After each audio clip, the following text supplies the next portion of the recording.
संपूर्ण महाराष्ट्रातील big boss प्रेमींसाठी एक अत्यंत गुड न्यूज आपल्या समोर आलेली आहे। ती म्हणजे बिग बॉस मराठी सीझन 5 चा हा सेकंड प्रोमो लॉन्च झालेला आहे आणि त्याच्यामध्ये रितेश देशमुखनी सगळं अतिशय उत्तम असं एक गोष्ट तिकडे सांगितलेली आहे की या वर्षी जे जुनं पुराणं जे झालं गेल्या सीझन्स मध्ये जे काही झालं ते यंदा होणार नाही, आता होणार माझ्या स्टाईल मध्ये, कारण की मी यंदा आलेलो आहे। आणि त्यात त्याने डायलॉग देखील मारलेला आहे एक की तंटा नाही तर घंटा नाही। आणि मी तुम्हाला एक आश्वासन देतो मित्रांनो, या वर्षीचा जो बिग बॉस मराठी सीझन 5 आहे ना, हा आतापर्यंतचे जे बिग बॉसचे सीझन्स आलेत ना आतापर्यंत मराठीचे, त्यामध्ये सर्वात सुपर हिट असा हा शो असणार आहे। कारण की आपल्याला जी माहिती कळते त्यानुसार यावर्षी बिग बॉस मराठी 5 मध्ये हे सर्वात यंग कंटेस्टंट येणार आहेत घराच्या मध्ये आणि ते सगळे अत्यंत असे काय त्याला एकमेकांसाठी आपल्याच्या स्वतःसाठी स्टँड घेणारे असे येणार आहेत असं आपल्याला समजलेलं आहे। आणि एकदम खतरनाक आणि फेमस अशी देखील सेलिब्रिटीज घराच्या आतमध्ये येणार आहेत असं आपल्याला समजलेलं आहे।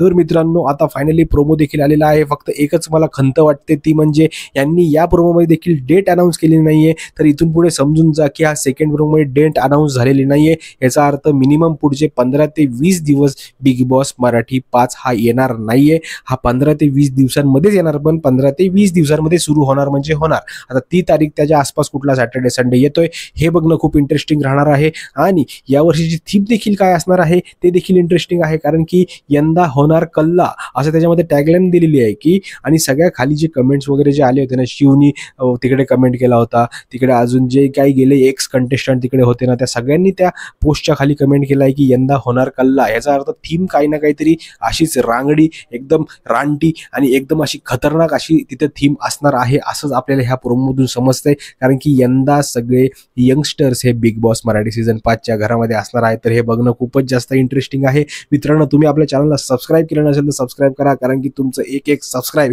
हे खूप जास्त मोटिवेट करत असतं मित्रांनो। तर चला मित्रांनो, पुढच्या व्हिडिओमध्ये भेटूया, तोपर्यंत जय हिंद, जय महाराष्ट्र।